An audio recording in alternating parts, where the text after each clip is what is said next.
This video might shock a lot of Christians and pastors. Well, it is not my opinion. It is based on biblical research. In this video, we're going to find out if masturbation is right or wrong. We are also going to find out if God condemns it or condones it.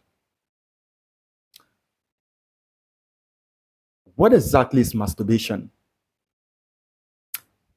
You see, masturbation is the stimulation of oneself sexually in order to achieve some kind of feeling that often leads to orgasm or emission of some substance from the body. I'll take that again. Masturbation is the stimulation of oneself sexually in order to achieve some kind of feeling that often leads to orgasm or emission of some substance from the body.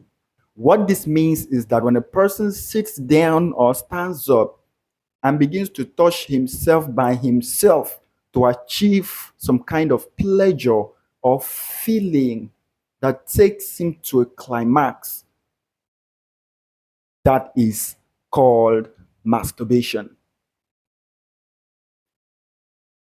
The question is this act right or wrong? When a person sits down by himself and begins to touch some of the parts of his body or her body in order to achieve pleasure by himself or by herself, is this act right or is it wrong? Stay with me. You and I know that before a baby is formed in the womb and birth after 280 days, a sperm from a man and an ovum or an egg in a woman must come together. Am I right on that? Good. Now, during ejaculation, a man typically releases about 500 million sperm cells into the woman. Only one sperm cell fertilizes the egg in a woman to form a baby.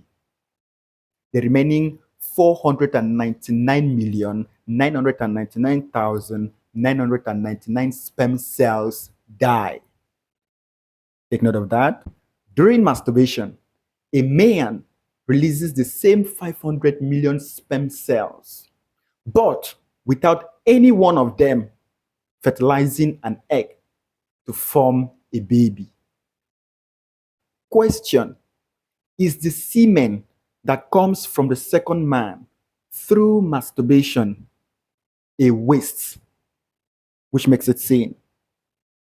Or is it a mere relief from stress, which makes it normal? What do you think about this? I want you to share your thoughts in the comments. Stay with me. You probably will hear what you've never heard before. The book of Leviticus chapter 15 verse 4 says, any bed the man with a discharge lies on will be unclean, and anything he sits on will be unclean. Take note, any bed the man with a discharge, a discharge, a discharge. The question is, what does that discharge means? What does it mean? Well, in the context of Leviticus chapter 15 verse 32, the discharge referred to is likely seminal emission, which can occur due to various reasons. So I'm going to list out 4 things that can lead to a discharge according to the context of Leviticus 15:32. Number 1, nocturnal emission. This means spontaneous ejaculation during sleep, often accompanied by erotic dreams. So this one is also called wet dream. So the discharge might be nocturnal emission. Number 2, masturbation. So masturbation can also lead to a discharge. Remember, that the book of Leviticus, chapter 15, verse 4, which we read earlier, says, any bed the man with a discharge lies on will be unclean, and anything he sits on will be unclean. Number three, sexual intercourse. Yes, sexual intercourse can also lead to a discharge. Number four, physical stimulation. This means accidental or non intentional stimulation of the genitals, such as through tight clothing or friction. Nocturnal emission leads to a discharge. Masturbation leads to a discharge. Sexual intercourse leads to a discharge. Physical stimulation leads to a discharge. And then the book of Leviticus, chapter 15, verse 4, is saying, any bed the man with the discharge lies on will be unclean, and anything he sits on will be unclean. Well, it's essential to note that the biblical text does not explicitly mention masturbation as the cause of the discharge. All right? So take note of that. The Bible didn't mention masturbation, it didn't explicitly mention masturbation as the cause of the discharge. Always remember that. The focus is on the ritual impurity resulting from the discharge rather than the specific actions leading to it.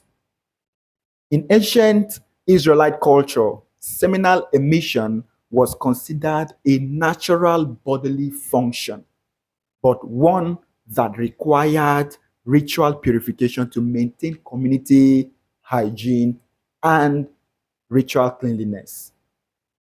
Leviticus 15:16 says, when a man has an emission of semen, he must bathe his whole body with water, and he will be unclean till evening. Did you hear that? I'll take it again. Leviticus 15:16. The Bible says, when a man has an emission of semen, he must bathe his whole body with water, and he will be unclean till evening. Now, the question is, since emission of semen was considered unclean in the Old Testament, what does God consider it today when it is done consciously through masturbation? And was semen designed to be spilled on the floor, or was it designed to be released into the woman? To attempt those two questions, let's read Genesis 38, verse 8 through 10. Summarily, this passage talks about a man called Onan, who was asked by his father, Judah, to sleep with his late brother's wife and have babies. Not for himself, but for his late brother, according to the law. But Onan knew that the offspring will not be his. So when he lay with his brother's wife, he spilled his semen on the ground to keep from producing offspring for his brother. What he did was wicked in the Lord's sight. So the Lord put him to death. So that's the summary of Genesis chapter 38, verse 8 through 10. A man called Onan was asked by his father, according to the law, to start sleeping with his late brother's wife in order to produce offspring, in order to produce children for the late brother, not for himself. But because the children will not be his, the Bible says that whenever he sleeps with his late brother's wife, when it is time for him to emit semen into the woman, he rather spills the semen on the ground. And what he was doing was a wicked thing in the sight of the Lord, according to the Bible. So God had to put him to death. Three things I want you to take note of in the text. Number one, he spilled his semen on the ground. Take note of that. Number two, what he did in number one was wicked in the Lord's sight. Take note of that as well. Number three, the Lord put him to death. Take note of that as well. You see, your semen is not meant to be wasted. It is meant to serve two purposes.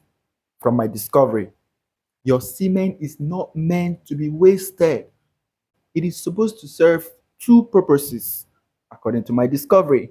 Number one, it is meant to fertilize an egg and produce a baby. Your semen is meant to fertilize an egg to produce a baby. That's number one function of your semen. Number two, women need it. So your semen is supposed to serve two purposes. Number one, to fertilize an egg to produce a baby. And number two, women need it.